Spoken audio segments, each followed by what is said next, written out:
Hello, everybody. Welcome back to G-Bear's Off-Grid Ways, a homestead in the desert. Had some clouds come through, but look at the sky over there. It's clearing out. Huh.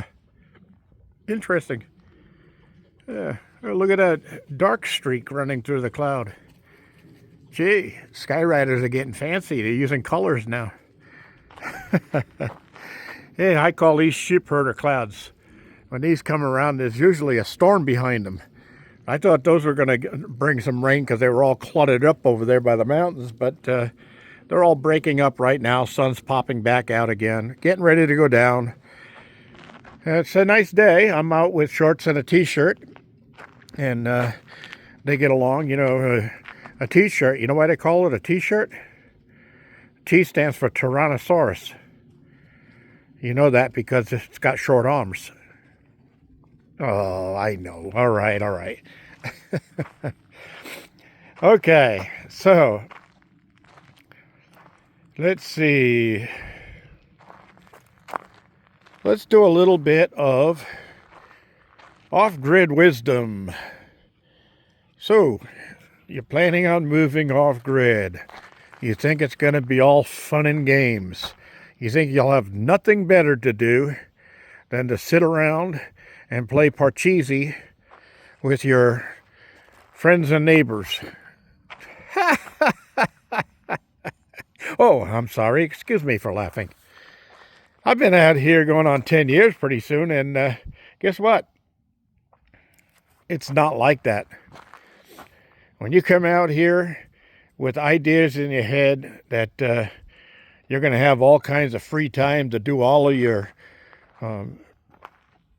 wills and wishes and little projects, you're going to get it all done.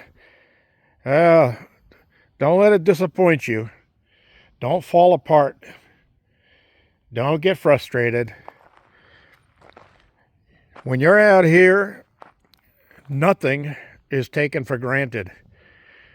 You don't have somebody delivering your electricity. You don't have somebody delivering your natural gas. You don't have somebody delivering your water all through pipes underground and just getting a paper bill in the mail and paying it and forget about it. Oh, no, it's not like that. You got to take care of all that stuff. And you don't just take it for granted. You don't just say, hey, when I turn on the stove, there's going to be gas coming out because I paid the bill. No. Doesn't work that way. You got to get out. You got to check your tanks, see how low they are. If you're getting behind on that, you got to go get them filled. Now, you could always have a big propane tank put out here and have a company come and fill it. But a lot of those companies, when they do that, they put you on a monthly filling. So they come out once a month, whether you call them or not, and they hook up to your tank and they fill it and they send you a bill. I don't like that. That means somebody else is in charge of my gas. Oh, I want to be in charge of my gas. So I got my little gas shed right there with a total of 3 100-pound propane tanks. And I take them down and fill them up myself at one of the local propane filling places.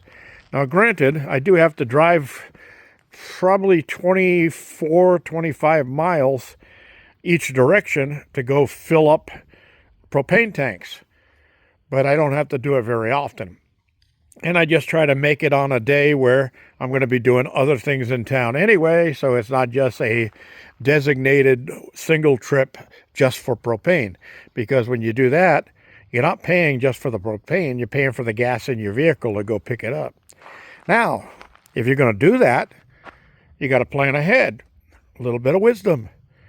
You're not going to do it in a little car. You're not going to do it in a small SUV. That 100-pound tank isn't going to fit in there. It's going to stick out the back. Let me show you what a 100-pound tank looks like. There's one right there against the wall. That's an empty right now. And it won't get filled until after the 1st of January, somewhere in January. But, yeah, that's a big tank. That stand's probably about 4 foot tall, and it's probably 16 inches in diameter. And it's heavy. It's 100 pounds. Yeah, and when they put propane in there, that thing is really heavy. But I'm a strong guy. I got muscles, or I should say muscles, as Popeye would say. But I lift those all the time into the back of my van, and I take them out full and bring them back here and put at least 2 of them in the shed normally. Of course, I haven't had money to do that lately, but I do have one in the van that's going to get filled real soon. I was going to do it today, but I ended up with a small job I had to do, installing a water heater for one of the neighbors. So I got that taken care of, and no big deal. 2 hours and I was done. I mean, start to finish. And they have hot water now. So, it's one thing after another. You always got something to do. There's always going to be something else to do. I've told you before, if you only have one, you have none. So if something goes bad, you don't just walk into your shop and pick another one up and install it if you don't have at least a backup. You've always got to have a backup for everything you do. Backup water pump, backup propane tanks, backup barbecue, backup water storage, all that kind of stuff. It's all very important stuff that you have to do off-grid. It takes a little getting used to. It's not just, oh, this is going to be paradise. No more bills to pay. Yeah. Well, I'll tell you what, all those bills you had to pay was for somebody else to do the work. Somebody else was doing the job for you. Once you quit paying those bills, those jobs are yours. So now you've got more jobs, more chores, and more tasks to do every day when you get up. And you work from sun up till sundown. Or as we like saying out here in the wild, see until don't see. You work when you can see, and you stop working when you don't see. So, things to remember. Things that you have to know out here in the wild, and things you have to know when you're doing the off-grid thing. There's always going to be a need for something more or something bigger than what you thought. And when I started with the first rack of panels right there, I thought that was going to be plenty. 600 watts of power. Oh my God, 600 watts. I can go to Disneyland with that and power all the rides. Yeah, until you learn more about what solar energy is all about. 600 watts. Hey, that's good for a camping trip. So then I added another 500 watts on that rack. And I said, oh, wow, that's great. Now I got another 5 on this one. That's 1,100 watts of solar. Wow. I've got all the power I'll ever need. No, added 2 more 100-watt panels up there. Added 2 more 100-watt sets down here. And then that still wasn't enough. So I added 6 305-watt panels here. And I tell you what, when I upgrade to 48 volts, a lot of these 100-watt panels are going to go for something else, probably backup power or whatever. But I'll be stripping them off those racks right there, and I'm going to be adding on 300 to 400-watt panels like this. So I think I can get 4 on each rack there just with a little modification.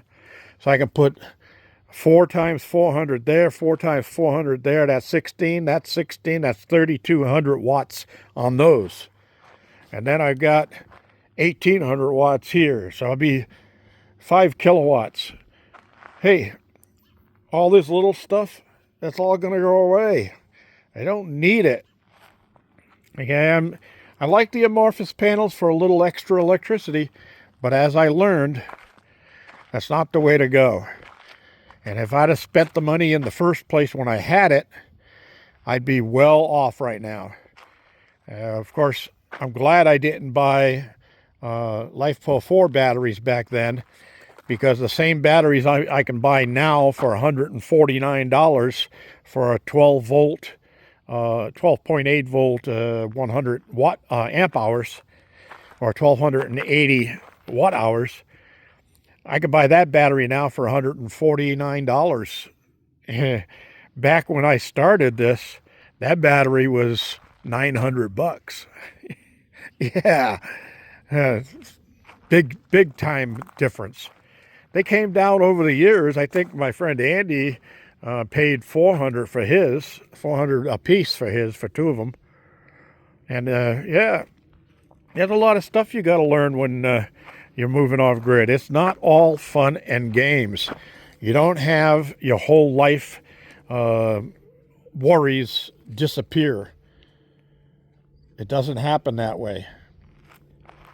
You're going to have things to do every day. Remember that. All right. For those of you who have heard me say it before, Desert Rest Nevada, Lady in the Desert. Sherry, the secretary, started that. Check it out. Check out the stuff she's doing. Lately, I just looked at another one of her videos, and she was talking about the, I think it's 4 Patriots, number 4 Patriots. She bought the little solar food cooker, water heater type thing out of there. And she got up in the morning and had coffee. That was, the water was heated by the sun. No flame, no gas, none of that stuff. And speaking about gas, yeah, one of my neighbors said, oh, I'm going to build me one of those methane gas units, converters units out of a big old tote there, 275-gallon tote. And I'm going to make my own gas so I don't have to buy propane. Yeah, all right. You're not talking to the first kid on the block here. I've been around a while. That was one of my plans 10 years ago.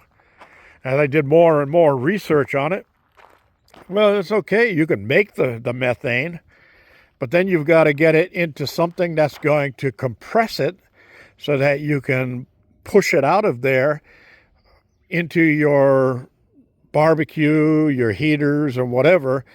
And then you're going to have to change the jets and all of that stuff to be able to handle methane, which is different than propane or natural gas. So there's a lot more involved in it than you might think. It's not as easy as I'm going to watch a YouTube video and I'm going to do that. No, no, no. There's more to it than that. All right. So we're getting a little bit long here. I'm not going to take you for a walk through the garden today. I was down there today doing some stuff and got some more things going. I'll do that in another video. So I'm just going to leave you with a little dad joke. Everybody needs a good dad joke for the day, right? So anyway, when I was married, I once said to my wife, brought home a world map. I hung it up on the wall, and I handed her a dart. And I said, you throw that dart, and wherever it lands, I'm going to take you for a 2-week vacation. And we spent 2 weeks behind the refrigerator. Oh, okay. Hope I don't get in trouble for that one, ladies.